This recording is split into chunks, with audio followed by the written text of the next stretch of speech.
All right, Corey Swergas here with Emanuel Muniz. We are getting the second match between yourself and Anthony Blackburn at Power Slap number 10 on December 6th. How excited are you to get revenge? Man, super excited. First and foremost, I'm just excited to, get another opportunity back at the belt. Obviously very excited to get a loss back. And in general, to finish off the year doing Power Slap in December, right before my birthday, it's exciting, man. Awesome. Yeah. I mean, hopefully it'll be an early Christmas present for you come December 6th.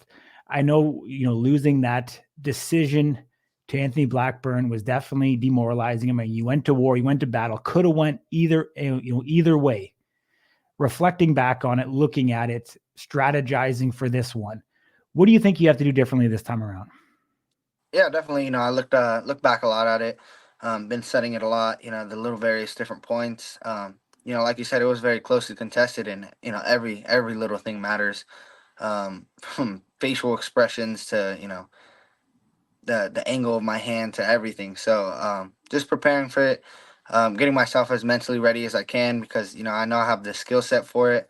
Some minor tweaks on the slap, a little more consistency, and then on the defensive side, just bringing more energy, man. Yeah, I mean, you're a veteran to the spotlight. You headlined the event with KO Chris and yourself at the Durango. Now you're coming in the first title match of the night. How excited are you on this one to be able to be the first of the titles and potentially, like I said, get it back? I mean, you've faced adversity now. Is there kind of a different feeling this time around? Maybe less pressure? To be honest, I've been doing everything I can to put more pressure on myself. I feel best when I'm under pressure. I feel most excited when I'm under pressure. Everything in the world is stacked against me, and I love that. I want that. I want it to be hard, and I'm excited for that. Yeah, great answer, man. What do you think you have to do to put Anthony Blackburn down?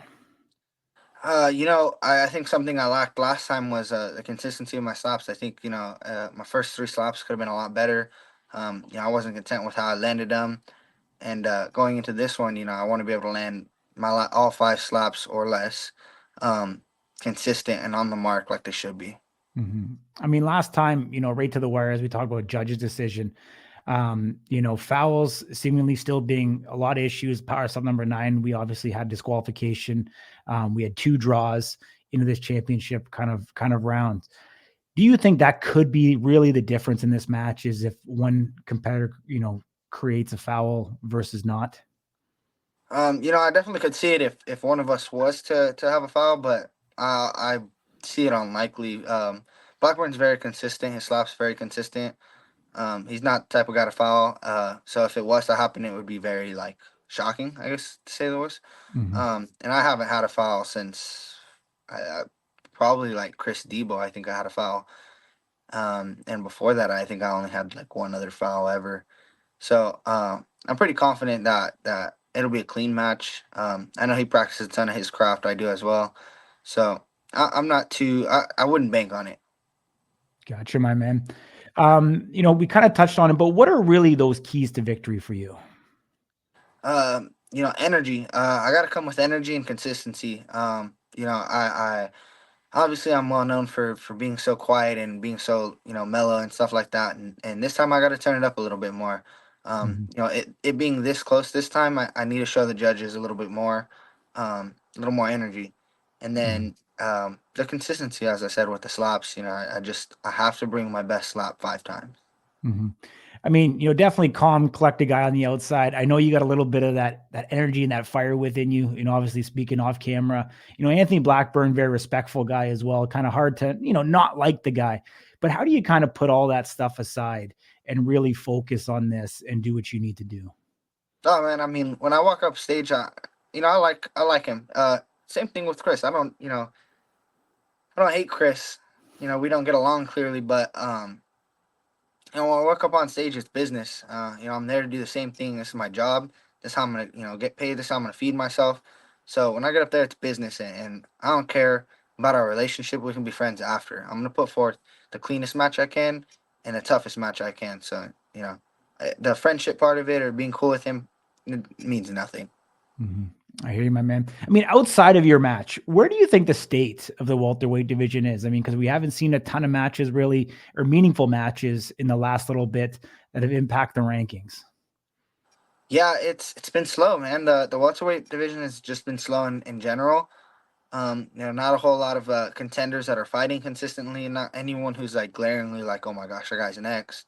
Mhm. The closest we have to that is Jewel, and he hasn't had a match I think since eight, and not even to his own fault, but it didn't go well. The other guy I believe fouled out, and it's just like there's nothing exciting going on in welterweight right now, so it's a little bit boring in that sense. So hopefully, with Power Slap 10, maybe Power Slap 11, we could see a little bit of movement within the division. Yeah, I mean, rumors are AJ Static Hints potentially dropping down to welterweight. Oh, okay, that would be nice. Yeah, it could be a little bit of excitement in there. Yeah, I mean, Joel Scott he can't seem to catch a break. He just can't seem to really, get that definitive KO victory that puts him in line for a title shot. He kind of just seems to be almost stuck with where he's at. Like you said, not necessarily his own doing, but he just kind of seems to be in these matches where things happen to him the last couple times up there. Hmm. And we'll see. I mean, obviously, we've yourself and Anthony has created a great rivalry. We're getting the second matchup here, and I think this one's definitely going to be must watch for the purists of the sport to be able to see technically, because I think both of you guys are technical practitioners of slap, and I mean the rate of victory in this one is going to be razor thin, just of who could withstand the full 5 rounds. I'm not sure if you heard or not watching Power Slap number 9, the Crazy Wine versus Dumpling. When it went to the 5th round, the crowd was saying one more round, one more round. Would you be open to something if it was a draw after 5 to Oh, go into a quote unquote overtime? yeah, absolutely. I mean, a draw in general would eat away at my soul because it's you won but you lost, and you lost but you won. Mhm. Yeah, I absolutely would be open to it, but yeah. I would in a heartbeat. Let's go until one of us drops. Absolutely. I mean, we'll see. Dana and Frank are working with the athletic commission trying to get that rule changed. So maybe we'll see it sometime early 2025. Oh yeah, is that true? Okay, I didn't know that. That'd be Yeah. awesome. Yeah. Yeah, Yeah. that'd be great.